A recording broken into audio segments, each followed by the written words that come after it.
राधे प्यारे भक्तों, शाम सदाशिव चैनल में आप सभी का स्वागत है। आज हम आपके लिए लेकर आए हैं उत्पन्ना एकादशी व्रत कथा और आरती। तो सुनिए।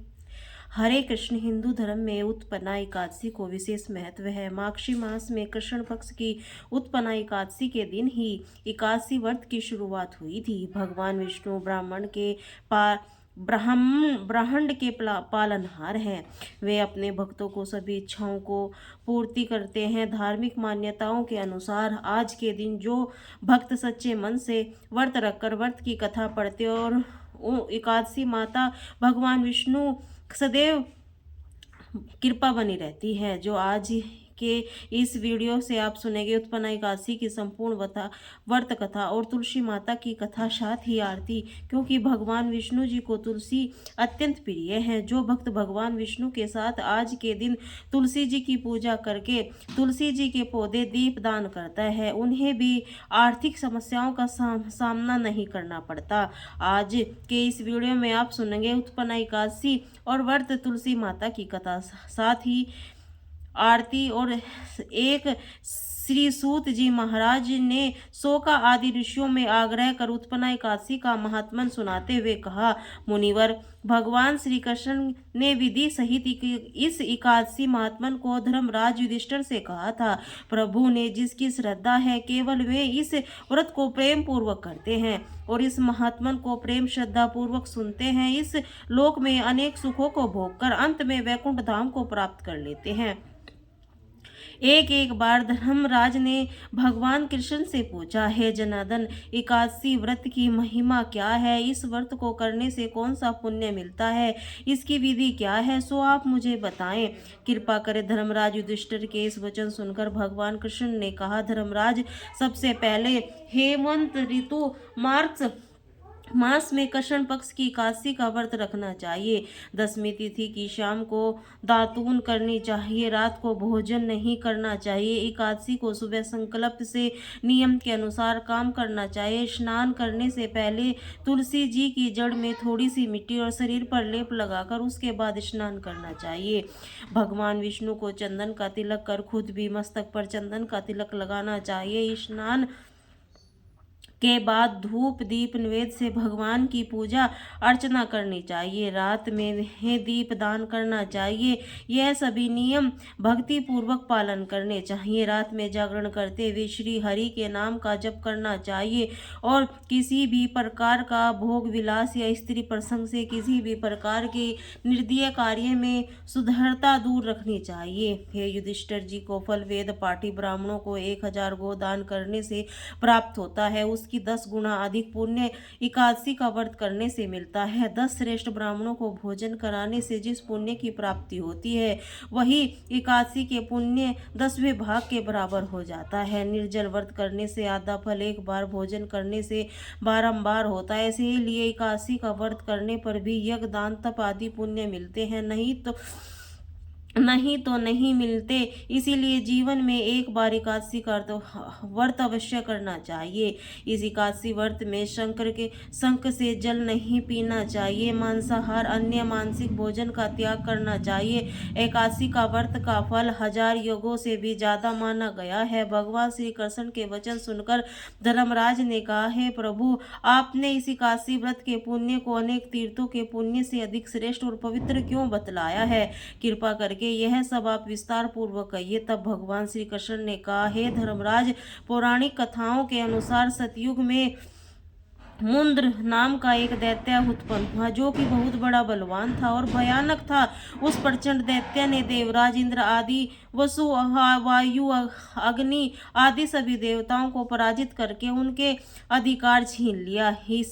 तब इंद्र सहित सभी देवता गण भयभीत होकर भगवान शिव की शरण में गए। उनसे सारा वृत्तांत कहा। तब देवता गण कहने लगे, हे कैलाशपति, सुर दैत्य भयभीत होकर सभी देवता मृत्यु लोक में फिर रहे। तब भगवान शिव कहने लगे, देवराज, हे देवता गणों के तीनों लोकों में स्वामी, भक्तों को दुखों का नाश करने वाले, भगवान विष्णु की शरण में गुप्त सभी जाओ, वैसे तुम्हारे दुखों को दूर कर सकते हैं। शिव जी ने ऐसे वचन सुनकर सभी देवता क्षीर सागर में जा पहुंचे और कहने लगे, हे मधुसूदन, कृपा कर हम सब की रक्षा करते हैं। प्रभु, दैत्यों ने हमें जीत कर स्वर्ग से निकाल दिया है। आप कृपा कर दैत्यों के हम सभी की रक्षा करें। देवराज इंद्र के ऐसे वचन सुनकर भगवान विष्णु कहने लगे, इंद्र, ऐसी माया विधाते कौन है जिससे सभी देवताओं को जीत लिया है? उसका नाम क्या है? उनमें कितना बल है और किसके आश्रय में है, और उसका स्थान कहाँ पर है? ये सब वृतांत मुझसे कहो। यह सुनकर देवराज इंद्र कहने लगे, भगवान, प्राचीन समय में नाड़ी जग नाम का एक राक्षस था। उससे महापराक्रमी लोक विद्यांत मूर्ध नाम का एक पुत्र हुआ। उसकी ही चंद्रावती नाम की एक नगरी थी। उसी ही से सभी देवताओं को स्वर्ग से निकाल कर वहां पर भी अपना अधिकार जमा लिया। इतना ही नहीं प्रभु, उससे हम सभी अधिकारों को छीन कर दैत्य कुल के असुरों को भी इंद्र, अग्नि, यम, वरुण, चंद्रमा आदि देवपाल बना दिए। वह स्वयं सूर्य बनकर पृथ्वी को तापमान वर्ष शुंभ करता रहा। हे मधुसूदन, कृपा कर आप इस बलशाली भयानक असुर का संहार करके हम सभी देवताओं की रक्षा करें। देवेंद्र मुख से ऐसे वचन सुनकर भगवान विष्णु कहने लगे, देवताओं, मैं आपके शत्रु का शीघ्र ही संहार करूंगा। आप सभी इसी समय मेरे साथ चंद्रावती नगरी चलिए। देवताओं की पुकार कर भगवान विष्णु तुरंत ही उनके साथ चल दिए। उधर दैत्य आज मुर के अपने तेज से जान लिया है श्री विष्णु युद्ध की इच्छा से उसकी राजधानी की तरफ आ रहे हैं, इसीलिए अपने राक्षस योद्धाओं के साथ ही युद्ध में आकर गरजने लगे। देखते ही देखते भीषण युद्ध प्रारंभ हो गया। युद्ध प्रारंभ होने पर अनगिनत असुर अनेक अस्त्र शस्त्रों को धारण कर देवताओं को युद्ध करने लगे, किंतु देवताओं तो पहले ही डरे हुए थे, इसीलिए वे अधिक देर तक राक्षसों का सामना नहीं कर सके और भाग खड़े हुए। तब भगवान विष्णु स्वयं युद्ध भूमि में आ गए। आप तो दैत्य पहले भी ज्यादा जोश में भरकर भगवान विष्णु से युद्ध करने लगे और अपने भयानक शस्त्र से भी उन पर भयंकर प्रहार करने लगे। दैत्यों के आक्रमण को भी विष्णु अपने चक्र और गदा के प्रहार से नष्ट करने लगे। इस युद्ध में अनेक दैत्य सदा के लिए मृत्यु की गोद में समा गए, किंतु दैत्य राज मुर भगवान विष्णु के साथ लगातार युद्ध करता रहा। उसको जैसे अभी बाल विवाह का नहीं हुआ, वह बिना डरे और बिना थके हुए युद्ध करता रहा। भगवान विष्णु मुर राक्षस को मारने के लिए जिन जिन शास्त्रों का उपयोग करते रहे, सब के सब तेज से नष्ट होकर उस पर पुष्प के समान गिरने लगे। अनेक अस्त्र शस्त्रों का प्रयोग करने पर भगवान विष्णु से जीत नहीं सके। तब वे आपस में मल युद्ध करने लगे। भगवान श्री हर असुर से देवताओं की रक्षा हेतु शस्त्र वर्ष तक युद्ध करते रहे, किंतु उन असुरों को जीत नहीं पाए। अंत में भगवान विष्णु शांत होकर विश्राम करने की इच्छा से बद्रिक आश्रम में 38 कोस लंबी एक द्वार वाली हेमवंती नाम की गुफा में प्रवेश गए। धर्मराज ने उस गुफा में प्रभु ने फिर शयन किया। भगवान विष्णु को ढूंढते ढूंढते उनका पीछा करते करते मुर दैत्य भी वहां चला गया। भगवान श्री हरि को सोता हुआ देखकर वह उन्हें मारने को तत्पर हो गया। यह सोच रहा था कि मैं आज अपने चिर शत्रु को मारकर हमेशा हमेशा के लिए निष्ठ हो जाऊंगा, परंतु उसकी इच्छा पूर्ण नहीं हो सकती, क्योंकि उसी समय भगवान विष्णु की दिव्य देह से एक दिव्य वस्त्र धारण किए वे अत्यंत मोहिनी कन्या प्रकट हुई। प्रकट होते ही वह कन्या राक्षस को ललकार कर उससे युद्ध करने लगी। वह कन्या को देखकर राक्षस को घोर आश्चर्य हुआ। वह यह सोचने लगा कि ऐसी दिव्य कन्या कहाँ से उत्पन्न हो गई। और फिर वह असुर और उस कन्या को लगातार युद्ध करता रहा और कुछ समय बीतने पर उस कन्या ने क्रोध में आकर उस दैत्य की शस्त्रों से टुकड़े टुकड़े कर दिए, उसका रथ तोड़ डाला। अब तो वह उस दैत्य को बड़ा ही क्रोध आया। वह सारी माया से भंग करने पर कन्या से मल युद्ध करने लगा। वह तेजस्वी कन्या उसे धक्का मारकर मूर्छित कर दिया। उसकी मूर्छा टूटने से पहले ही उन्होंने उसका सर काटकर धड़ से अलग कर दिया। सर कटते ही वह असुर धरती पर गिरकर मृत्यु को प्राप्त हो गया। बाकी बचे हुए असुर अपने राजा का ऐसा दूषण अंत देखकर भयभीत होकर पाताल लोक में भाग गए। उधर भगवान विष्णु जब निंद्रा से जागे तब वह असुर को मरा हुआ देखकर उन्होंने घोर आश्चर्य हुआ और वे सोचने लगे कि महाबली को किसने मारा। तब वह तेजस्वी कन्या श्री हरि से हाथ जोड़कर कहने लगी, प्रभु हे जगदीश्वर, यह असुर आपको मारने से तत्पर था।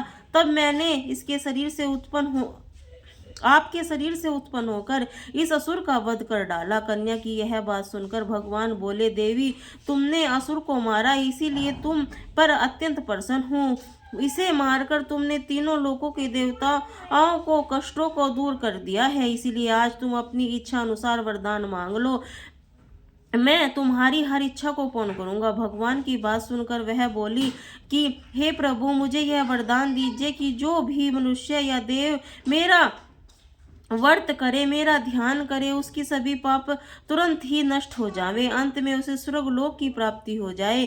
मेरे व्रत का आधा फल की वृत्ति मिले, उसका आधा फल एक समय भोजन करने वालों को मिले। जो श्रद्धालु भक्त पूर्वक मेरे इस व्रत को करेंगे, निश्चय ही वैकुंठ लोक को प्राप्त होकर प्रभु, जो मनुष्य मेरे व्रत से दिन और रात्रि में केवल एक समय फलाहार करे, भोजन करे, वे धन धान्य से भरपूर रहे, कृपा करके हे प्रभु मुझे ऐसा वरदान दीजिए। तब भगवान श्री हरि कहने लगे, हे कन्या, ऐसा ही होगा, मेरे और तुम्हारे भक्त एक ही होंगे। अंत में संसार में प्रसिद्ध रिद्धि को प्राप्त कर मेरे लोग को प्राप्त कर लेंगे, जो कल्याणी, क्योंकि तुम एकादशी को पैदा हुई हो, इसीलिए तुम्हारा नाम भी एकादशी हुआ, और क्योंकि तुम मेरे अंश से उत्पन्न हुई, इसीलिए संसार में तुम उत्पन्ना एकादशी के नाम से जानी जाओगी। जो मनुष्य इस दिन व्रत करेगा, उसके सभी पाप जड़ सहित नष्ट हो जाएंगे। तुम अब मेरे लिए तीज, अष्टनवमी और 14 से भी अधिक प्रिय हो गई हो। तुम्हारे व्रत का फल सभी तीर्थों से फल से भी महान होगा। यह बात मैं एकदम सत्य कहता हूँ, इससे तनिक भी संदेह नहीं है। ऐसा कहकर श्री हरि उसी स्थान पर अंतर ध्यान हो गए। भगवान श्री कृष्ण कहने लगे, धर्मराज, एकादशी के व्रत का फल सभी व्रतों और सभी तीर्थों के फल से भी बढ़कर एकादशी का व्रत करने वाले मनुष्य के शत्रुओं का भी जड़ से नाश कर देता है, व्रत रखने वाले को मोक्ष प्राप्त करता है, जो मनुष्य के जीवन में भी जो कष्ट होते हैं उन्हें भी दूर कर देता है। इसीलिए मुझे अत्यंत प्रिय एकादशी व्रत को करने वाला प्राणी सभी ओर से निर्भय सुखी होकर अंत में मोक्ष को प्राप्त होता है। हे कुंती पुत्र, यह मैंने तुमसे एकादशी की उत्पन्न के विषय में बतलाया है। एकादशी व्रत सभी पापों को नष्ट करने वाली, प्रसिद्ध प्रदान करने वाली है। श्रेष्ठ मनुष्य को दोनों पक्षों में एकादशी के इस समान ही समझना चाहिए, उसमें भेदभाव नहीं करना चाहिए। जो मनुष्य इस एकादशी महात्म्य को श्रवण या पठन करेंगे, उसे अश्वमेध यज्ञ के समान फल की प्राप्ति होगी। श्री सूत जी महाराज इस कथा को सुनकर कुछ क्षणों में के लिए मौन हो गए।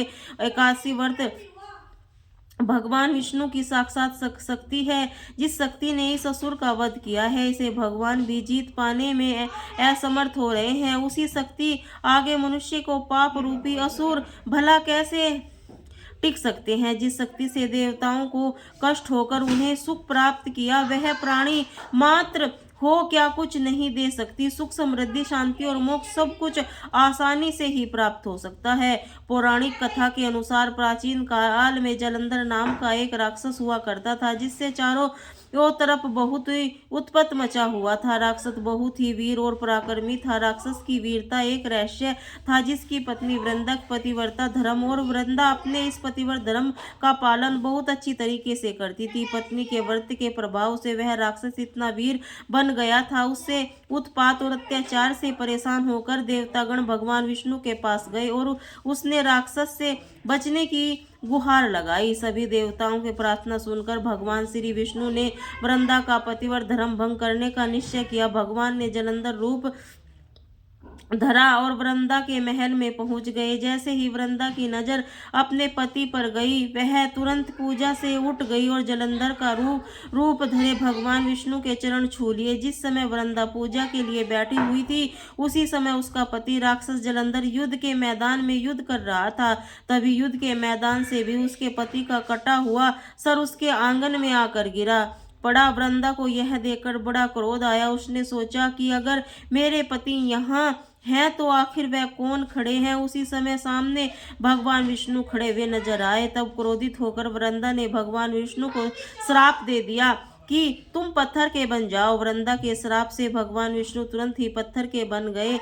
यह देखकर लक्ष्मी जी ने वृंदा से भगवान विष्णु के श्राप से मुक्त करने की प्रार्थना की। माता लक्ष्मी के अनुरोध पर वृंदा ने भगवान विष्णु के श्राप का विमोचन कर दिया और स्वयं अपने पति का कटा हुआ सर लेकर सती हो गई। जहाँ वह वृंदा सती हुई थी उसी राख से एक पौधा उत्पन्न हुआ जिसे भगवान विष्णु ने तुलसी का नाम दिया और कहा, शालिग्राम नाम से मेरा यह रूप इस पत्थर में रहेगा, जिसकी पूजा तुलसी जी के साथ ही जाएगी। ये सभी एकादशी व्रत की कथाएं। अब सुने आरती होम यज्ञ एकादशी माता।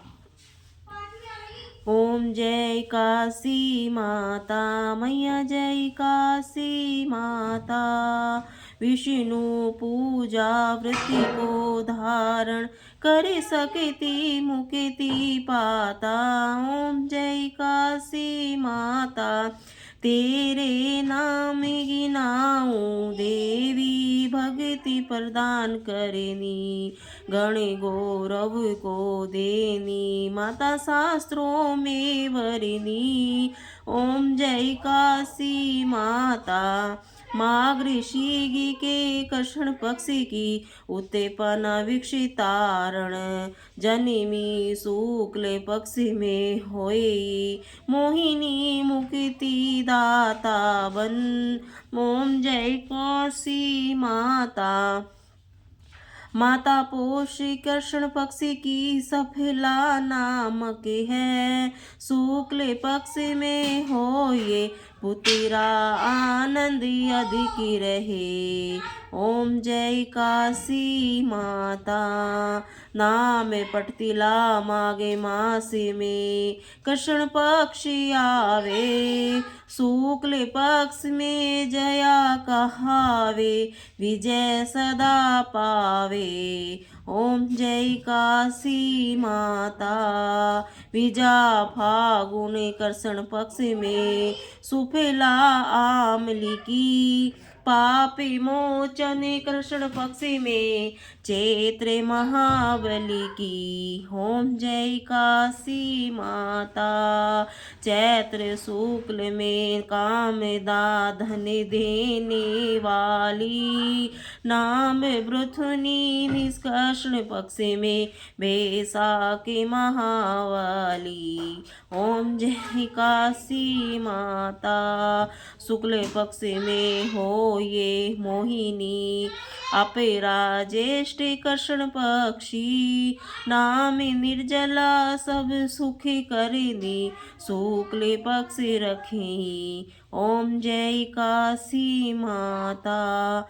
योगिन नामी अषाढ़ में जानो, कृष्ण पक्ष करनी, देव सयानी नामी कहायो, शुक्ल पक्ष धरनी। ओम जय काशी माता। कामिका श्रावण मास में आवे, कृष्ण पक्ष कहिए, श्रावण शुक्ला होइए, पुत्रा आनंद से रहिए। जय काशी माता। भाव पद कृष्ण पक्षी की परिवर्तन शुक्ला, इंदिरा अश्विन कृष्ण पक्ष में वर्त भव सागर निकला। ओम जय काशी माता। पापा कुशा है शुक्ल पक्ष में आप हरणहारी, रमा कार्तिकी में आवे सुखदायक भारी। ओम जय काशी माता। शुक्ल पक्ष की दुख नाशक मैया, पावन विनाश में करो विनती, पार करो नैया। ओम जय काशी माता। परमाकर्षण पक्ष में होती, जने मंगल करनी। शुक्ल पक्ष में होए पदिनी, दुखे दारिद्र करनी। ओम जय काशी माता। जो कोई आरती काशी की भक्ति सहित गावे, जन गौरव दीता स्वर्गवासा निश्चय पावे। ओम जय काशी माता। मैया जय काशी माता। बोली श्री राधे राधे।